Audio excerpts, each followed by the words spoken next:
오늘 말씀은 참으로 중요한 말씀입니다. 저는 이 말씀을 두고 아마 한 10여 년을 고민하고 왜 그럴까, 이 말씀을 두고 고민했던 그런 말씀입니다.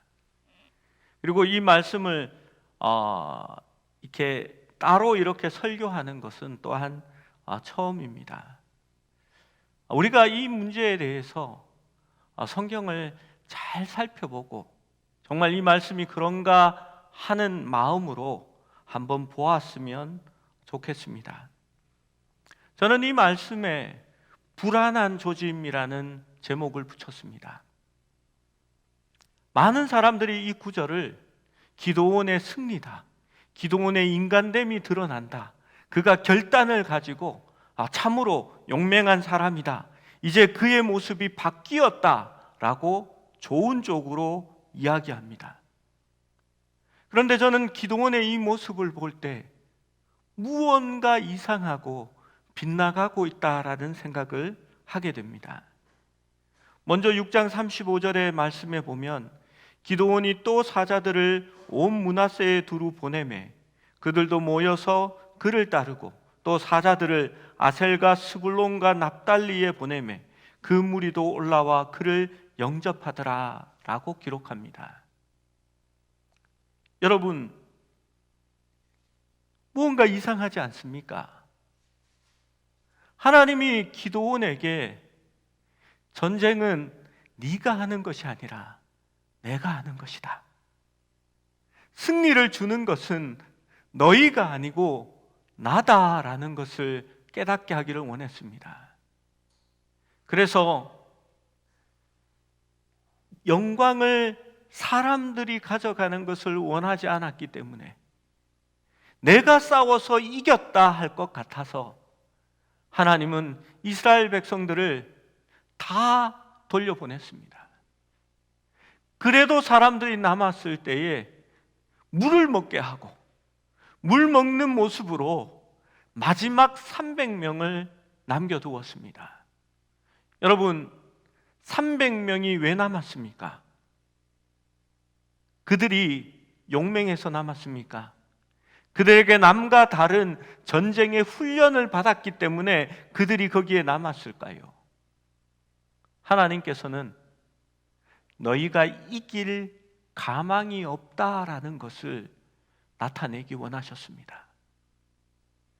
그런데 그 기도원의 300용사들이 밤에 적진에 들어가서 항아리를 깨고 항아리 속에 들어있던 회풀을 지켜들고 고함을 칠 때에 미디안 진영이 크게 움직이고 서로가 서로를 죽이고 도망하는 이상한 일들이 그곳에서 벌어집니다.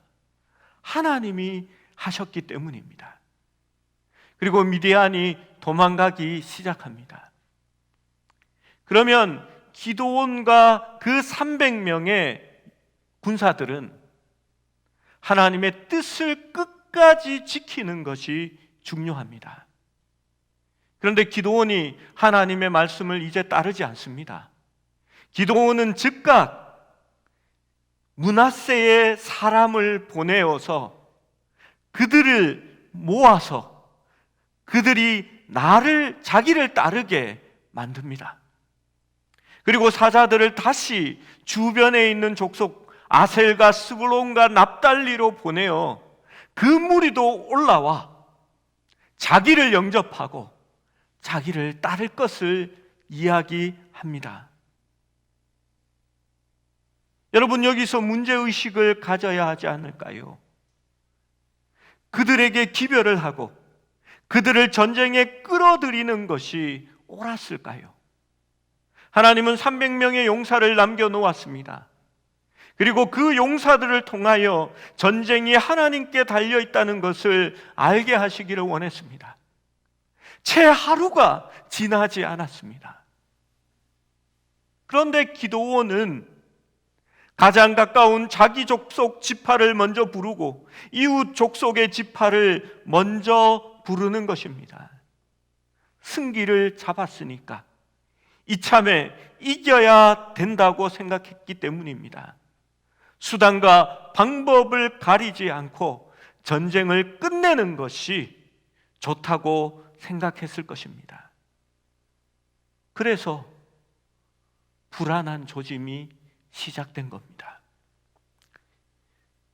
7장 24절의 말씀을 보면 기드온이 사자들을 보내서 에브라임 온 산지로 두루 다니게 하여 이르기를 내려와서 미디안을 치고 그들을 앞질러 벤바라와 요단강에 이르는 수로를 점령하라 하매 이에 에브라임 사람들이 다 모여 벳바라와 요단강에 이르는 수로를 점령하고 라고 말합니다. 이제 기드온은 에브라임도 끌어들입니다. 그리고 그들에게는 서쪽에서 요단으로 흘러가는 시내 주변의 영토를 점령하고 자기를 돕도록 요청합니다. 25절 말씀을 함께 읽어봅니다. 25절 시작. 또 미디안의 두 방백 오렙과 스웹을 사로잡아 오렙은 오렙 바위에서 죽이고 스웹은 스웹 포도주 틀에서 죽이고 미디안을 추격하였고 오렙과 스웹의 머리를 요단강 건너편에서 기드온에게 가져왔더라. 이 에브라임 지파의 사람들이 방백, 그러니까 군대 장관 오렙과 스웹을 사로잡아서 바위와 포도주 틀에서 각각 죽이고 그 머리를, 그것은 그 당시 풍습이죠. 장수들의 머리를 잘라내고 그것을 기드온에게 가져옵니다. 그런데 에브라임 사람들이 기드온을 만났을 때 기드온이 처음부터 자기들을 부르지 않았다라는 것에 대하여 불만을 품습니다. 왜냐하면 이제 전쟁에서 이겼고 미디안 군대들이 약탈했던 모든 것이 자기들의 눈앞에 있고 이제 전리품을 나누어야 할 시간이 되었기 때문입니다. 그래서 에브라임은 이같이 우리를 대접함이 어찌 됨이냐 하고 기드온과 크게 다투게 됩니다. 사실 므낫세는 작은 지파이고 그 작은 지파 중에 므낫세는 가장 작은 집의 아들이었습니다. 거기에 비하면 에브라임은 큰 족속이었고 대단한 지파였습니다. 그래서 크게 다투었습니다. 이 상황을 어떻게 풀어야 하겠습니까? 8장 2절에서 3절은 기드온이 이 문제를 어떻게 해결했는지에 대하여 설명합니다. 2절에서 3절 말씀을 같이 읽어봅니다. 시작. 기드온이 그들에게 이르되 이제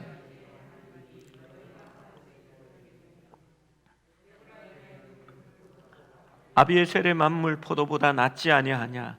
하나님이 미디안의 방백 오렙과 스웹을 너희 손에 넘겨주셨으니 내가 한 일이 어찌 능히 너희가 한 것에 비교되겠느냐 하니라. 기드온이 이 말을 하매 그때에 그들의 노여움이 풀리니라. 여러분, 기드온이 포도 얘기를 하면서 끝물 포도가 만물 포도보다 낫다. 그리고 방백 오렙과 스웹을 너희 손에 넘겨주었다. 그래서 내가 한 일이 어찌 능히 너희가 한 것과 비교되겠느냐라고 말합니다. 그래서 그 말을 할 때에 이 에브라임 사람들의 노여움이 풀렸다라고 적어놓고 있습니다. 제가 늘 궁금했던 부분이 바로 이 부분입니다. 여러분, 이 말이 어떤 말인지 알아야 할 필요가 있습니다. 기드온은 애당초 하나님 말씀에 불순종하여서 다른 사람들을 전쟁에 끌어들인 겁니다. 그것도 잘못했는데 이 기드온이 이상한 말을 하고 있는 겁니다. 그런데 이 말에 대해서 사람들이 다 겸손하다, 지혜롭다, 다투는 것보다 말로 해결하는 것이 얼마나 대단하냐라는 식으로 성경을 해석합니다. 제가 좋아하는 로빈슨이라는 학자도 기드온이 겸손을 보여주고 그들에게 존경을 표하여서 이 위기를 누그러뜨렸다라고 말하고 있습니다. 세계적인 신학자 월보드나 알비 저크도 기드온이 다툼을 일으키기보다는 겸손하게 이 상황을 무마시켰다라고 적어놓고 있는 것을 봅니다. 저는 이 상황이, 이 해석이 마음에 들지 않습니다. 그래서 늘 제가 엉뚱한 회오리 속으로 말려 들어간다라고 스스로도 생각합니다. 저는 이 말이 지혜로운 말이라고 생각하지 않습니다. 기드온의 이 유순한 말은 에브라임의 노여움은 풀리게 했을지라도 하나님을 노엽게 하는 말입니다. 기드온이 부르지 말아야 할 다른 족속들을 불렀고 여기에 에브라임을 끌어들인 겁니다. 기드온의 비유를 가만히 살펴볼 필요가 있습니다. 에브라임을 끌어들이지 않았다면 모든 영광은 하나님께 돌아갈 수 있었습니다. 이 기드온은 포도를 두고 비유를 합니다. 모든 과일들은 처음껏 만물이 좋습니다. 왜냐하면 영양분을 축적하여서 첫 열매로 보내기 때문입니다. 끝물이 되면 열매는 작아지고 탐스럽지 못하며 단맛도 처음 것만 못합니다. 나무가 많은 열매의 양분을 공급하다 보니 이제는 아마도 그 기력이 다해서 그러한 현상이 나타나는 것 같습니다. 그런데 므낫세 지역의 첫 포도보다 에브라임의 끝물 포도가 더 좋다라고 말하는 겁니다. 아마 기후가 틀려서, 후생이 틀려서 이 에브라임의 포도가 더 좋았던 것 같습니다. 여기에 기드온이 다시 덧붙입니다. 기드온의 고향은 므낫세의 아비에셀입니다.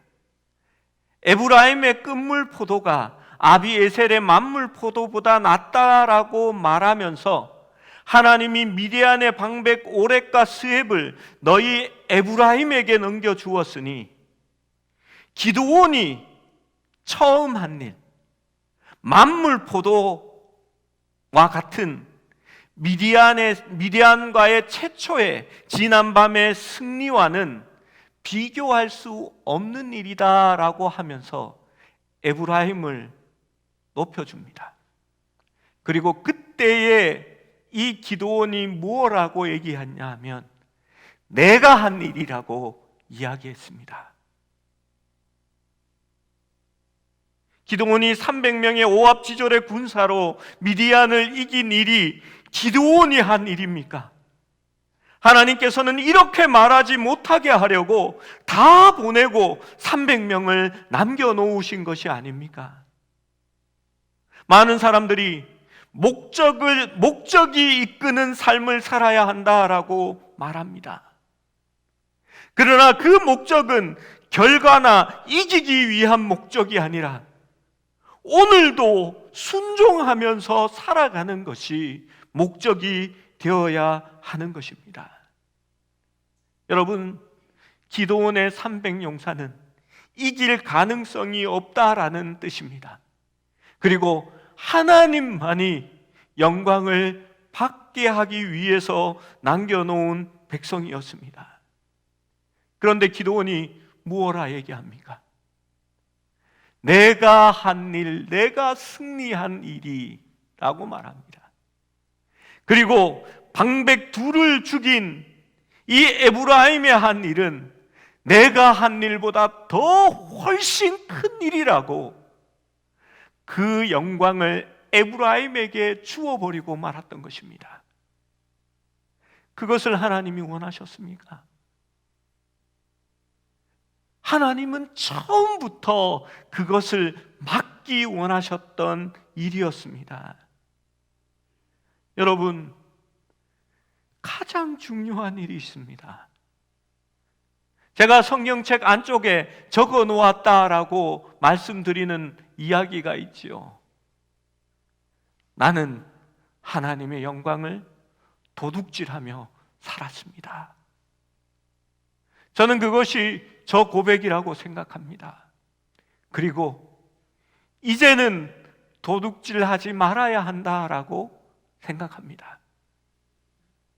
그래서 가능한 한 홈페이지에서 내 이름도 빼고 사진도 실지 않으려고 하고, 가능하면 예수님과 하나님이 드러나는 일들을 소개하려고 노력합니다. 혹시나 그러한 것이 드러날 때마다 그러지 말아야 한다라는 것을 늘 마음속에 다시 새깁니다. 여러분, 기도원이 한 실수가 바로 그것입니다.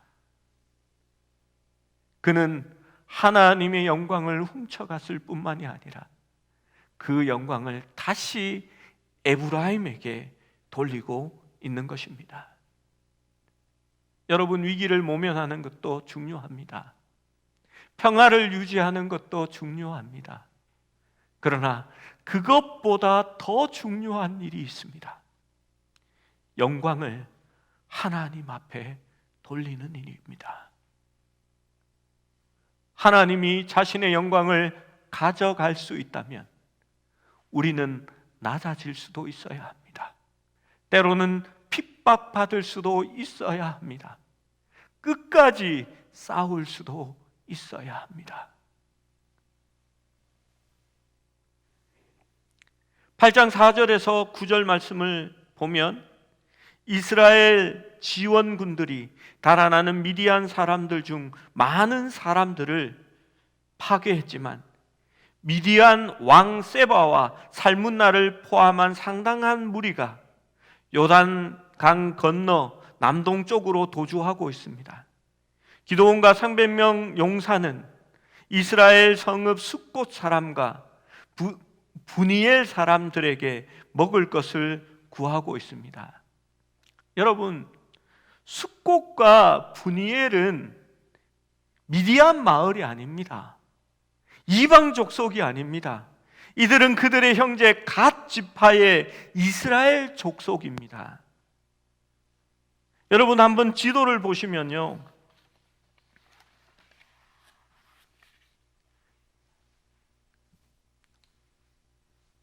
여기가 갓 지파의 땅입니다. 우리가 잘 아는 야복강이 여기에 있지요. 야복강이 무언지 아시지요? 야곱이 라반의 집에서 이스라엘로 돌아올 때에 야복강 나루에 머물렀습니다. 그리고 하나님을 붙들고 씨름합니다. 당신이 축복하지 않으면 내가 살 수 없습니다 라고 매달린 곳, 그가 거기서 하나님의 얼굴을 대하였다고 하여서 분이 얼굴이죠. 엘 하나님입니다. 분이엘이라고 불렀던 바로 그 장소입니다. 그리고 야곱이 야복강 나루를 건너서 숫곳에 이르게 됩니다. 숫곳은 어떤 곳입니까? 거기서 형 에서와 만났던 장소입니다. 에서의 노여움이 풀리고 거기에서 그가 처음으로 장막을 짓게 됩니다. 그리고 그 숫곳을 피난처라는 뜻으로 만들어진 곳이었습니다. 이스라엘 12지파에게는 꽤나 이름이 있는 중요한 장소였습니다. 그런데 두 공동체가 기드온이 도움을 요청할 때에 지원을 거부합니다. 먹을 것을 주지 않습니다. 왜냐하면 미디안 사람들의 보복이 두려웠기 때문입니다. 요단강 서쪽보다는 동쪽에 있는 이 숫곳과 브니엘은 미디안 땅에서 훨씬 더 가까웠습니다. 여러분, 며칠 전까지만 해도 있었던 기드온의 모습을 생각해 보십시오. 숫꽃과 분이엘 사람들을 나무라 할 수 있겠습니까? 숫꽃과 분이엘 사람들의 모습은 바로 기드온의 모습이었습니다. 저는 기드온을 두고 쪼다 대장이다라는 말을 쓰기를 좋아합니다. 우리 교회에서도 그렇게 설교한 적이 있습니다. 여러분, 이 쪼다 같은 기드온에게 승리를 주기 위해서 하나님은 몇 번을 참으시고 시험 당해주시며 이 기드온에게 용기를 북돋아 주기 위해서, 그의 두려움을 없애주기 위해서 하나님이 얼마나 많은 일을 행하시고 참아야 했습니까? 그런데 기드온은 이제 달라졌습니다. 어제의 자기의 모습을 잊어버리고 오늘은 전혀 다른 것처럼 행동하고 있는 것입니다. 7절 말씀에 이렇게 말합니다. 함께 읽어봅니다. 8장 7절입니다. 시작. 기드온이 이르되 그러면 여호와께서 세바나 살문나를 내 손에 넘겨주신 후에 내가 들가시와 찔레로 너희 살을 찢으리라 하고. 9절 말씀도 읽어봅니다. 시작. 기드온이 또 브누엘 사람에게 말하여 이르되 내가 평안히 돌아올 때에 이 망대를 헐리라 하니라. 기드온은 마침내 온 진영을 격파하고 미디안의 두 왕 세바나 살문나를 사로잡습니다. 그리고 돌아오다가 숫꽃 사람 중 한 소년을 잡아서 그를 신문합니다. 그렇게 해서 숫꽃의 방백들과 장로들 77명의 명단을 강제로 받아냅니다. 그리고 15절에서 17절의 말씀을 보면 기드온이 숫꽃에 와서 이야기합니다. 15절에서 17절 말씀을 읽어봅니다. 시작.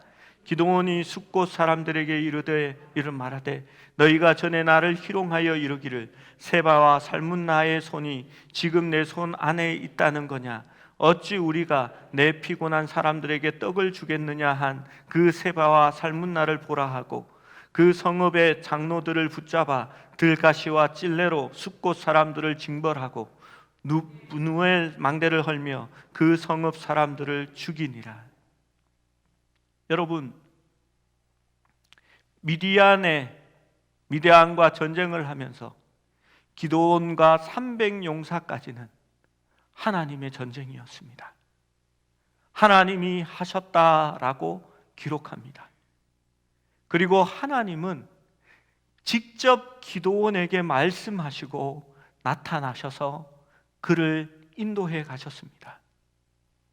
그러나 기드온이 하나님의 말씀을 저버리고 다른 지파들을 개입시키기 시작할 때부터 더 이상 하나님이 개입하신 정황들과 말씀들은 사라집니다.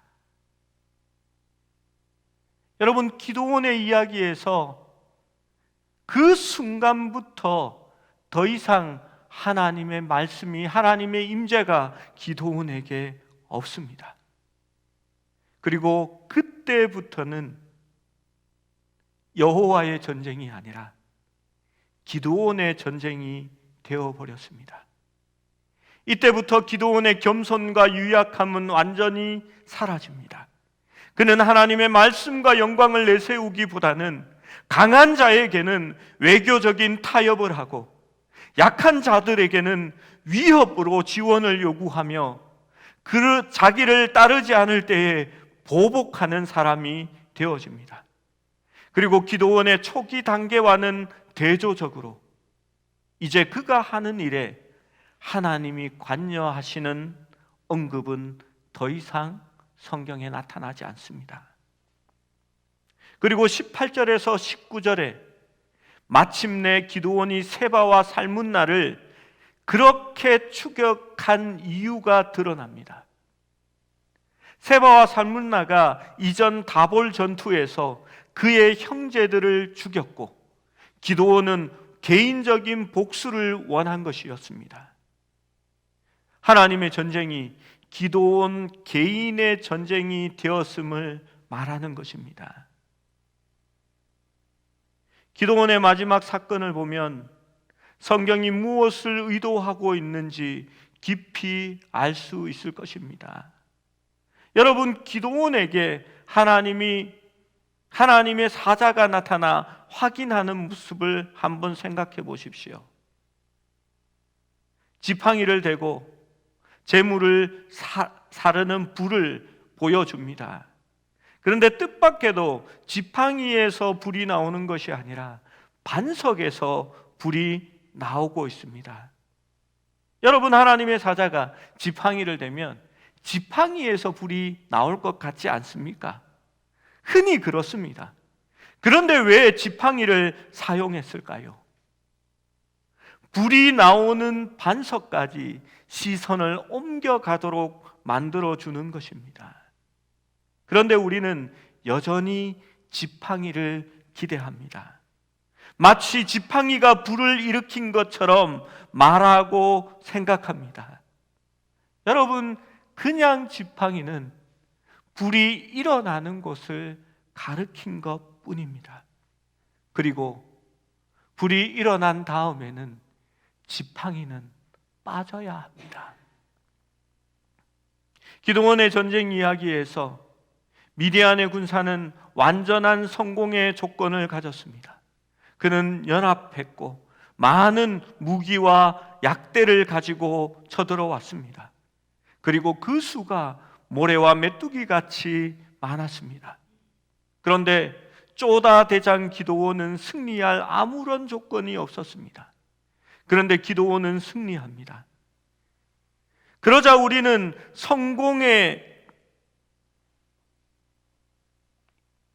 이 기드온의 성공을 아무런 능력이 없는, 이길 조건이 없는 기드온에게서 억지로 그 조건들을 찾아내고 있는 것입니다.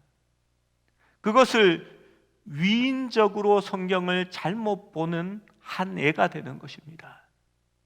여러분, 성경은 절대로 사람이 위대하다라고 말하지 않습니다. 그들은 하나님과 함께 있을 때에 쓰임받았던 사람들일 뿐입니다. 성경이 말하는 것은 사람의 위대함이 아니라 그들이 쓰임받을 수 있는 근본이 되어 있다라고 말하는 게 아니라 하나님의 강권적인 역사와 은혜가 그들을 사용하셨다라고 말하고 있는 것입니다. 사람들은 신앙이라는 것은 내가 불이 나오게 하는 그러한 사람이 되는 것이라 생각합니다. 내가 성공하고 완전하고 승리한다고 해서 하나님은 증명되지 않습니다. 하나님을 알고 하나님께 매인 사람들이 그 하나님의 힘을 누리게 되는 것입니다. 실제 전쟁에서 승리가 중요한 것이 아닙니다. 그 일을 위해서 그 과정을 통해서 배우고 우리가 연단되어지며 하나님의 말씀을 하루하루 조차 순종하는 것이 바로 중요한 일이라는 것입니다. 여러분, 미디안의 두 왕을 하루 아침에 죽이지 않아도 됩니다. 하나님과 함께 한다면 하나님께서 내일은 내일의 또 다른 승리를 허락하실 줄로 믿기 때문입니다. 더 중요한 것은 오늘의 삶을 주님의 말씀대로, 주님이 지시하는 대로 순종하는 것이 더 중요하기 때문입니다. 기드온은 그런 사람이었습니다. 그런데 여러분, 기드온의 모습이 우리와 참 닮아 있습니다. 무언가 한계를 이루고 큰 승리를 이루고 나면 모두 내가 한 것이 됩니다. 하나님의 손에 붙들려서 잠시 쓰임 받았던 지팡이가 무언가 대단한 능력이 있는 것처럼 생각하는 겁니다. 잠시 가리켜졌던 그 마른 막대기, 보리떡에는 아무 능력이 없습니다. 여러분, 내가 세웠다, 내가 일으켰다, 내가 만들었다, 내가 가장 많이 했다, 거기에서 벗어날 수 있어야 합니다. 그리고 오직 내가 아니고 하나님이 하셨고, 쓰임 받기에도 붙들림 받기에도 부족한 내가 잠시 쓰임 받았다라고 말할 수 있을 때에 하나님의 영광이 본래의 곳으로 찾아 들어가게 되는 것입니다. 사랑하는 여러분, 하나님의 역사에서 나를 지우기 위해 노력하십시오. 나의 이름이 거기에서 지워지고 내 이름 대신에 하나님이 온전히 하셨다라고 고백할 수 있는 우리 모두가, 우리 수림교회가 될 수 있기를 축원합니다.